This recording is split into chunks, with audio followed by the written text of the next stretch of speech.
tey askanu Ndayane moo fi daje tey daje si lieu bu symbolique boo xam ne fi la ñuy defee suñuy mbir di naxarlu indemnisation yi xamante ne bi moom la ñu état bi proposé si suñu suuf si ñu war a jël indemnisation bi état bi proposé metti nañu bett nañu te parewuñu pour nangu ko tey parewuñu ko nangu ëllëg donc proposition yu ñu def yëpp jël nañ proposition yëpp sànni sa géej li ko waral mooy ñun kenn gënuñoo bëgg développement Sénégal mais bu fekkee ne développement Sénégal dañ koy def fii tàmbalee ko fii si ñun pour soppali ñu ay miskin ñun duñ ko nangu état bi li mu def nii teguñ ko ci yoon. ñaata la leen proposé. si exemple am na ñoo xam ne am nañ fa ay terrain fii port bi di jël soo demee zone boobu foofu mètre carré au moins dina fa jar 25000 gën saa néew mais am na ñu fa dem état bi li mu leen proposé bu état jëlee sa terre port bi bu jëlee sa terrain état proposé loo xam ne mënoo see jënd terrain yow kooku mooy demal toroxi donc am na ñu fa dem am fa ay terrain état bi li mu leen proposé mënuñ see jënd sax beneen terrain donc loolu lan la signifié ensuite li si gën a graaw mooy état bi dafa taxaw si tànku jaxase suñuy famille nan lay jaxasee suñuy famille parce que zone boobu port bi di jël ay toolu famille ñoo fa nekk état mënul jël toolu famille ñu jox leen ndàmpaay loo xamante ne lii buñ ko séddoyee ku nekk doo ci mën lu la am lu la fajal dara état dama yaakaar ne protéger ay citoyens moom la war di def mais pas lii xam ne nii moom la bëgg a def donc li ñu def nii pour toroxal ñu la nar mais duñ ko nangu tey duñ ko nangu ëllëg dañuy gis parfois ñi bokk si état bi su état jëlee seen i mbir da leen di recaser dédommager leen accompagner leen ñoonu gënu ñoo yey si dëkk bi état bi bu fekkee ne day jël suñuy suuf nañu jox loo xamante ni dinañ ko mën a muñe mais fi mu nekk nii ñun pareetuñu pour li ñu proposé nii ñun ñu jël ko parce que loolu fajaluñ ñu dara. kon daa bëggatu leen port bi tant que indemnisation. non indemnisation yi moom duñ ko jël tey duñ ko jël suba te dinañ ci dellu gannaaw état bi aussi day def provocation parce que parfois dañuy commencé di liggéey foofu sans indemniser nit ñi xam nga loi dafa wax ne lu mel ni suñ koy jël day am indemnisation juste et préalable maanaam balaa nga faa liggéey dara nga jox nit ñi li ñu yelloo ba pare. mais temps yi la passé pourtant ñu ngi fi doon liggéey te waxu ñu dara dañ fi mujjee dem interpeller ñu arrêté donc loolu nañ bàyyi di ko def aussi lii boo gisee mu am ñàkk waxtaan moo ko andi ancien directeur du port bi fi nekkoon dañ daan waxtaan ak moom di xam fan lañ toll fan lañ jëm pour éviter coow mais kii fi nekk nii est-ce que moom xam na ne fi ñuy def port bi ay nit dëkk nañ fi sax parce que gisuñ ko dégguñ ko li jëntiwuñu faalewuñu ñun nag ku ñu yab rek ñu xeeb la ku ñu yab rek ñu xeeb la.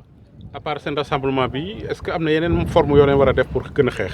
oui lii dañ def ndaje tey rek pour yëglu informer nit ñi yëglu lu passé lii dinañu organiser ay marche te ensuite bu ñu ñëwee di fa liggéey moom nañ xam ne fa lañ ñuy fekk lépp lu ñu yoon may dinañ ko def parce que yoon moo la may su fekkee ne nguur dafa nar a nangu sa alal si lu dul yoon nga bañ nguur fekkee dafa jël sa alal nar laa jaay doole nga bañ lépp lu ñu yoon may dinañ ko def defaale leneen lu ñu leneen may. kon daal doo leen nangu port bi nit ñi ñëw di liggéey fi mu nekk nii. non fi mu nekk nii moom indemnisation yu ñu proposé nii moom ñun parew ñu pour bàyyi suñu suuf. indemnisation yooyu noonu amoon na waxtaan bu njëkk wala. am na ñu fi ñëwoon benn commission ñëwoon na fi proposé nit ñi ba dalal seen xel. lan lañ proposé ay prix yu baax. ay prix waaw dalaloon nañu xel nit ñi ba xam ne ne nii ñoo waxee valeur suuf si ni mu mel dinañ jox ay nit ñi indemnisation juste comme li ko loi prévoir mais waxtaan ba continuer parce que ñoom ñoo ko dagg. ñoom ñoo dagg waxtaan ba dañu xëy rek génn ay montant ku ñëw ñu ne lii nga fi am signal ñu jox la sa chèque loolu moom nit ñi duñ def loolu quoi. terrain parce que ñun ñëpp ay waa Ndayane lañu toolu famille yëpp ñun ñoo ko bokk ñun ñooy waa Ndayane ñoo bokk lépp waaw. tey moom da ngeen a mer ba futt leen nirool. bay waaye toj ndax état ki laajte na sànq ndax dafa waxtaan ak ñun waxtaan na ak ñun tout dernièrement fii si mairie bi mais joxuñ ñu prix mooy nax yi ñu lal parce que dañu wax ne. gars yi dinañ leen jox la nga xamante ne lii dina sedd seen xol ba yéen du ngeen yëngatu du ngeen wax loolu nag amul parce que am na ñu fa dem segu 500000 lañ leen bindal 500000 ndax mën na dundal famille weer. te valeur kër yooyu ñaata la mën a doon. normalement lu mu dee war na jar 10 à 15 millions donc ñoom ñu ngi ñuy nax mais nax ñi sotteegul ndax ñun nekk ñu ñuy nax ndax ñun yalwaanuñu suñuy yelleef li ñu moom la ñuy laaj. li nga xam ne moo yelloo si ñun loolu la ñuy laaj mais ñun yalwaanu ñu ñaanuñu saraxuñu du ñu topp tali bi nag di dox di pakastalu di dem dañuy taxaw fii wax li ñuy wax te ñoom xam nañ ne fii mooy Ndayane ñun li ñu wax mooy am parce que état du benn nit population Sénégal ñooy état comment ça fait-il que ñii war a mën a am lii ñii am xaaj bi ñii am genn wàll gi ñii ñu may leen loolu lañ dul nangu tey duñ ko nangu ëllëg te ñun dañu pare nañu mosoon naa leen ko wax fii benn réunion nee naa leen pare nañu si lépp lu ngeen bëgg.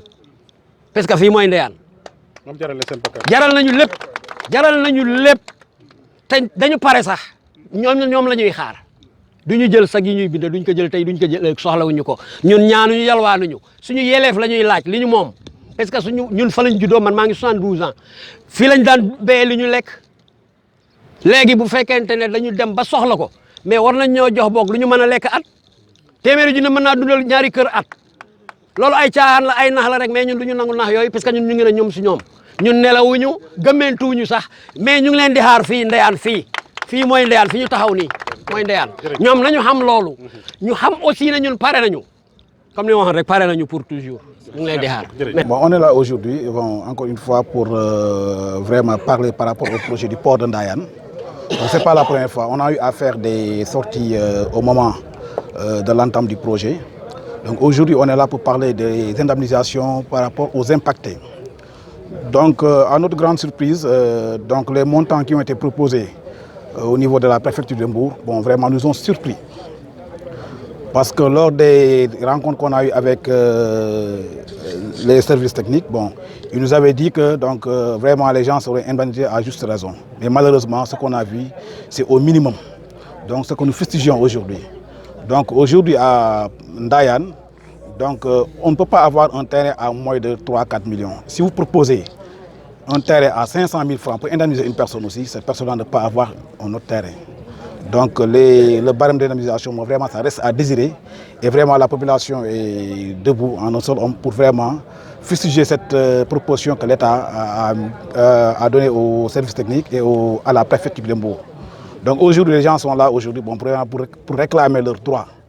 Donc la valeur d'un terrain à Ndayane donc, dépasse loin celui d'Adias, où aujourd'hui, au niveau du pôle d'Agrol, les gens ont été indemnisés à hauteur de 3 millions par terrain, à 10 000 francs le mètre carré. Mais si on calcule ce qu'ils ont proposé, ça fait moins de 1 000 francs le mètre carré. Donc ce qui est dérisoire.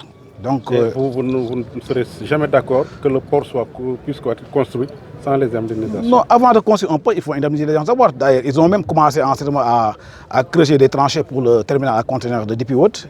Mais on les a arrêtés, on les a dit que donc, vous n'avez pas encore proposé des montants pour l'indemnisation et vous commencez à creuser. Donc il faut arrêter les travaux. Tant que les populations ne sont pas satisfaites, nous ne serons pas d'accord pour que quoi que ce soit se fasse sur le terrain. Donc on est fait, mais on est décidé bon, vraiment à se battre pour ça. C'est vrai qu'au début, on était d'accord sur le projet du port. On avait donné notre oui de principe. Mais s'il faut indemniser des gens et à des prix dérisoires, là, vraiment, c'est du n'importe quoi. Et on lance un appel au président Macky Sall, bon, vraiment à revoir avec son administration le mode de calcul des indemnisations. Et aussi le directeur du port. Montagasi, donc nous l'appelons aussi bon, vraiment à se rapprocher des populations. Parce que l'ancien directeur, à Abakar Sidibé, on a eu fait des rencontres ici à Ndayane, à Dakar, au niveau du port, on a pu échanger plusieurs fois. Mais le nouveau directeur, depuis qu'il est là, on ne l'a jamais vu, il n'est jamais venu sur place aussi. Donc il faut qu'il vienne négocier avec les populations, voir avec l'administration ce qu'il allait faire, réorienter bon, vraiment ce système d'indemnisation. Et vous êtes prêt à tout pour que cela ne puisse pas se faire? Et au-delà de ce rassemblement, qu'est-ce que vous avez prévu de faire? Non, là, on a établi un plan d'action. Aujourd'hui, on a fait un point de presse. Donc, mais demain, s'il n'y a pas de solution aussi, on va passer à la vitesse supérieure. Donc, ce qu'il y a lieu de faire aujourd'hui, c'est informer les populations, informer l'opinion nationale et internationale par rapport à ce projet. Donc, aujourd'hui, nous ne sommes pas d'accord sur la manière dont les indemnisations ont été calculées. Il faut qu'ils le refassent. Il faut qu'ils refassent les calculs.